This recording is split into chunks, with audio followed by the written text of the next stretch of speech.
السلام عليكم ورحمة الله وبركاته. أهل الخير، جزاكم الله خير الجزاء. اليوم عندنا حالة من محمودية شيشبار، رجل كبير بالسن، مواليد 1969، يعاني من داء السكري وضعف في البصر. تم بتر الإصبع الكبير في القدم اليسرى من داء السكري، وحاليا عنده فشل كلوي. باع الأكل ماكو، باعوا كل حلالهم ومالهم. وأيضا تم سوى له حملة قبل فترة من جمع الأخيار من المنطقة وغير المنطقة، من جوامع الحسينيات، وتم جمع مبلغ 40 مليون دينار. باقي لهم تقريبا 30 مليون دينار أو أقل لزراعة الكلى. فهذا هو يناشدكم.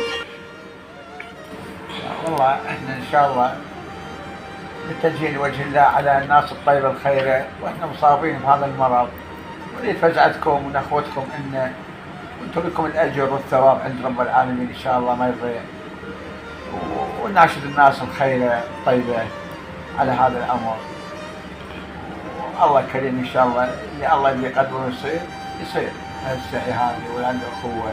الله يوفقك حج، جزاك الله خير. وايضا ناشد النواب منطقتنا، النائب محمود خلف العبيدي، وايضا النائب كامل نواف الغريري، وايضا الحاج ابو سار الربيعي، والنائب زيد السويدان. اخوتنا هذا من ديرتكم، ولا تقصرون عنا ان شاء الله، والبي خير الله يقدمه ان شاء الله. والله كلهم طيبين ان شاء الله ما يقصرون، كلهم يعني. والنائب حسن شويرد كذلك. تخوننا الاسماء والذاكره احيانا. الى مواقف هنا بالمنطقه وفزعتها المنطقه، ونناشدهم لهم الاجر والثواب ان شاء الله ما يضيع رب العالمين.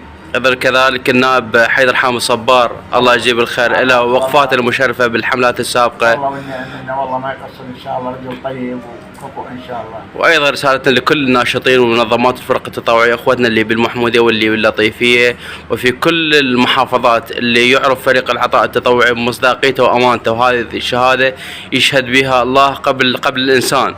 فاخوتنا لا تقصروا، جزاكم الله خير الجزاء. والله ان شاء الله ما يقصرون، كلهم طيبين ان شاء الله ما يقصرون. امين يا رب العالمين. عند الله ما يضيع ان شاء الله هذا الاجر عند رب العالمين.